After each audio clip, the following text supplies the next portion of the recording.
So I'll start off the bat by saying that this is not that.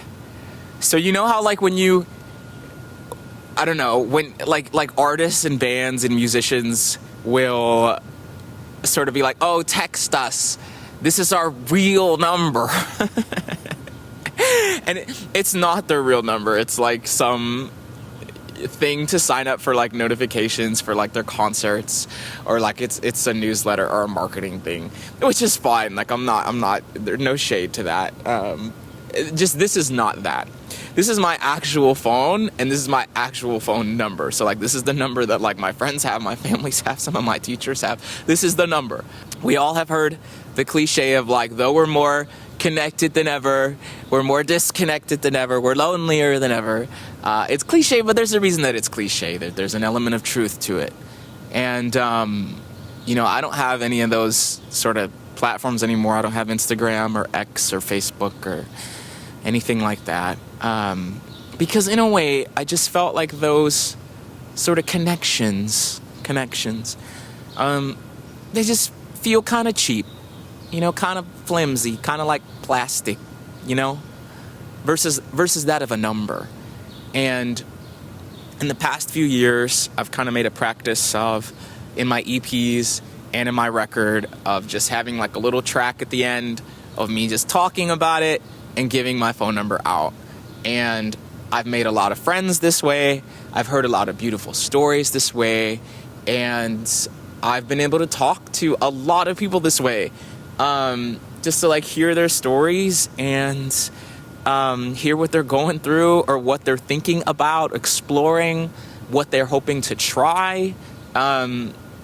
It's just kind of been a beautiful thing, a beautiful practice that I've done for a few years. And the other part is that I recognize how sort of lonely and isolating like life can be, hardships can be, trying out new endeavors can be, exploring different ideology, and there's just so many experiences in life that can be incredibly lonely.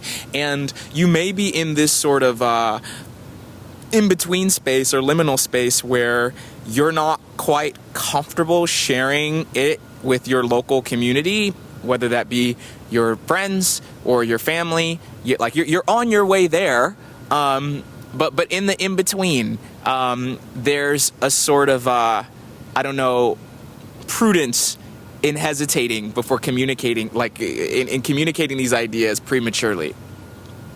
And so the idea of having a little bit of anonymity with another person to explore ideas or talk about hardships can be helpful. I'm just hoping that this is a sort of gesture, a sort of extension. That's what anytime I give my phone number out in sort of a public platform like this, whether it's YouTube or whether it's on my records, it's a gesture. It's sort of an outstretched hand with no sort of commercial gain attached to it. You know, I can't say that I'll always be there.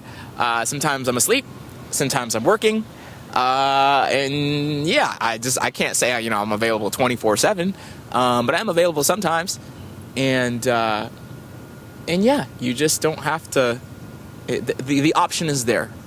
You know, and I hope this is helpful. I am recording this video against my nature. Everybody that knows me personally knows I'm a big production guy. You know, I love editing. I love the editing professional polish on videos. I don't have any extra lighting or anything. I'm just kind of sitting in one of the quads in my school with this Oompa Loompa looking mic. Because I just want this to feel as down to earth and as genuine as I hope the gesture is. This truly is not a marketing thing, and I keep saying that because I know at least how I feel personally in today's day and age, where it just feels like everything is like someone is trying to sell me something. This is truly not that. So that there's really nothing to gain for me doing this other than a new friend, perhaps. And so you can always call or text or email too, that's fine. But I just hope that this little drop in the YouTube sea is just a reminder that you're not alone, and that you're loved and that life is worth living and banana bread is amazing and you should drink enough water and get sunlight today. Yep. Okay. Okay, bye.